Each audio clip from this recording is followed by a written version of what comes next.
Welcome back, YouTube. My name is Nigel Schroeder, aka the Credit Sensei, and today I'm here to give you guys some free game on how you can yourself build a business without utilizing business credit.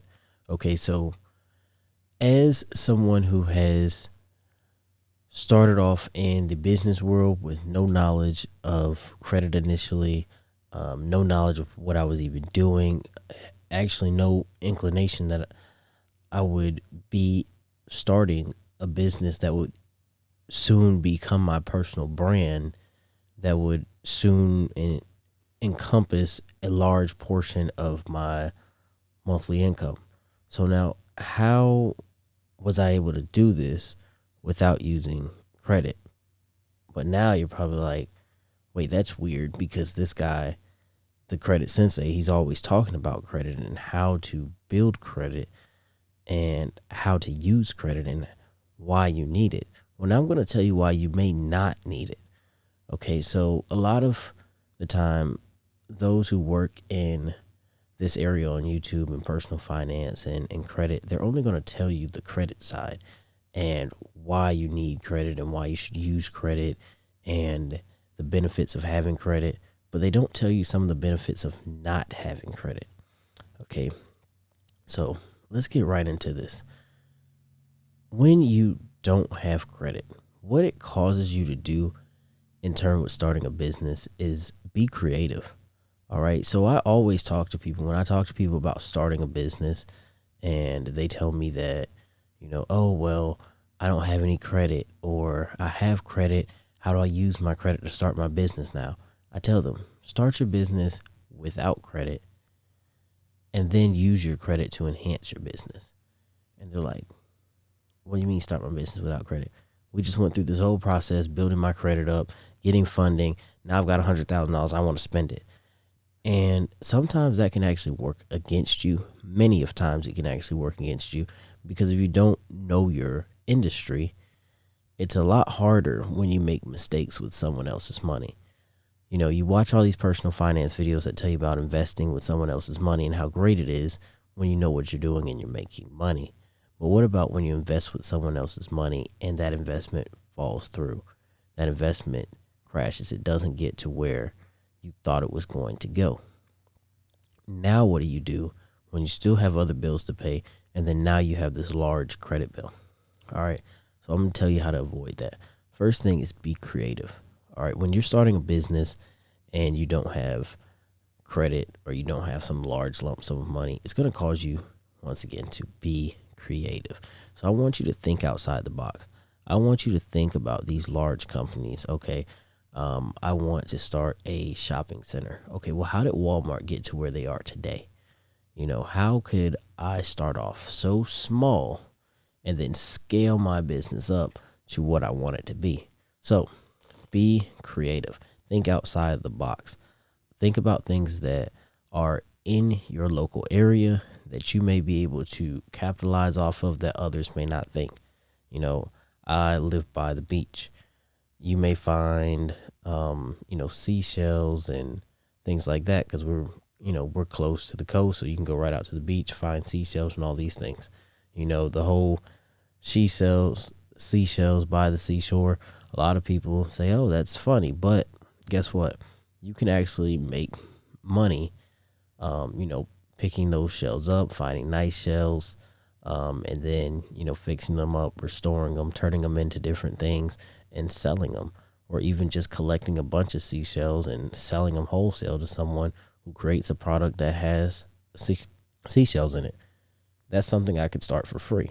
I could essentially walk down there, pick up a bunch of seashells, and then now all of a sudden I become the vendor, and it's supply and demand. And now I have to find the people who want to purchase my product. And if I make myself available enough, those people will come and find me. Now, next thing, use your talents. A lot of the times we don't think about this.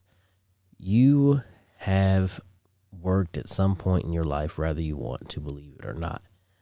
And in working at some point in your life, you learn things that you're good at and you've learned things that you're bad at. Okay. For instance, with myself, I know that I'm very good with statistics and analytics and things like that. That's why I love YouTube, because I can get in the background on YouTube and I can say, hey, let me look at what videos are performing well, what my audience wants to see, what type of content I should create, and I can almost guarantee a video before I even produce it how well it's going to do in the algorithm, just because statistically I can break it down and figure out what YouTube is looking for from my content and what my viewers want to see. So it's very important that you learn your talents. Someone else might be better at creating more energetic videos and popping out and doing all these different things to, make their viewers more interested.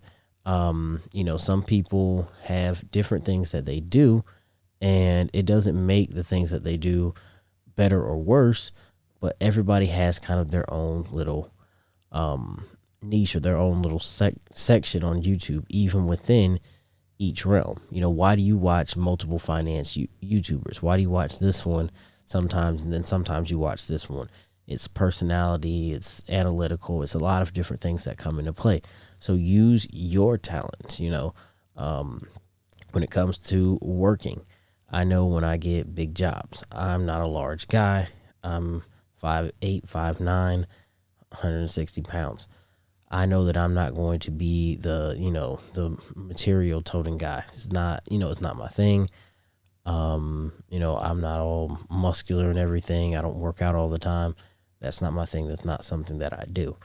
However, if it's a job that requires, speed and agility, that may be something that I'd be more apt to go for. So use your talent.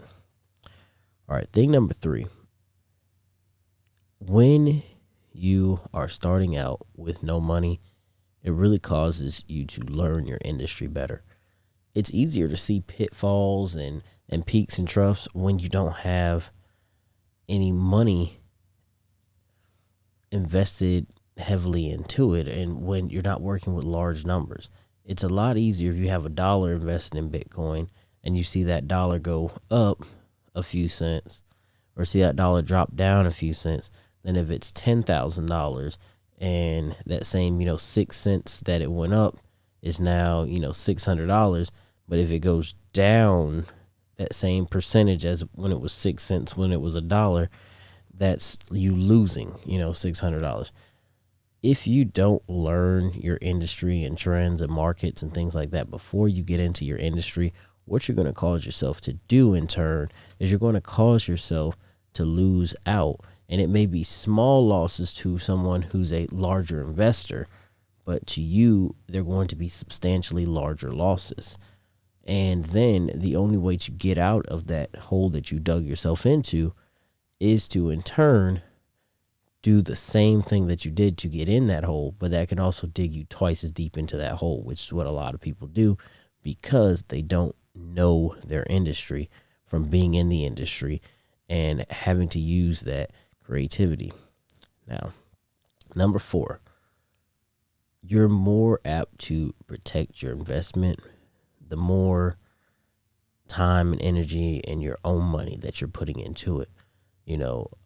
You're going to look for ways to protect your brand because you spent so much time and energy putting into that brand. You're also going to look for creative ways to fund and enhance your brand because you spent so much time and energy in your brand. So when you're looking at starting a business without credit, it's going to be extremely important to you that you're protecting your investment and you're being creative when you're protecting your investment. So a lot of the times people don't want to be creative when they're, when they're starting these companies up, and that's what caused them to say, "Oh, I need $10,000 or $20,000." No, you don't. Maybe you need a business partner that has $10,000 or $20,000. Maybe you need to find a grant that will give you $10,000 or $20,000. Imagine how much better it would be if you start up a business and you can get funding from the government to start the business, and then you for free, and then you can go back and still have another $20,000 to invest back into that business once you learn more of the market, and now you can in turn rapidly increase your business, at exponential rates, because you know your market now and you've been creative and you were able to collect money and funding to get that business up off the ground. And number 5, and last but not least, and probably the most important, when you're starting a business without credit, in order to start a business without credit, you're going to have to invest sweat equity. A lot of times when we talk about sweat equity, people think physically, like, oh, I'm going to have to lift things and do this and do that. But it's also mentally and learning how to run a business. And, one of my biggest things, and still to this day, one of the biggest things that I feel like can hinder my brand is I know so much within my brand and I'm so active in my brand that it's hard for me to delegate sometimes. So learning, hey, I can delegate this, or I can delegate that, or this I'll be okay with someone else's work, but for this I'm not. This is something that I need to do, or I can do, and I can do very well and efficiently and quickly, but this someone else may do better. Like for myself, it's graphics. I can pass graphics on to someone else because I know for me, that's not my alley. That's not my niche of things to do. I don't like to sit down and play around in Photoshop and Illustrator and things like that for that long of a period of time. So having someone else who's good at it and they can do it quickly, something that would have took me hours to do, is a lot better. So always take that into account when you are looking at starting up a business, is how much sweat equity, how much time and energy are you willing to put into that business to in turn grow that business? And the more that you're willing to put into it, the better off you're going to be, especially once you start to get the additional funding and credit and revenue rolling in for you to be able to reinvest in your business and grow it. But with that being said, thank you guys for watching, and we'll see you guys in the next video.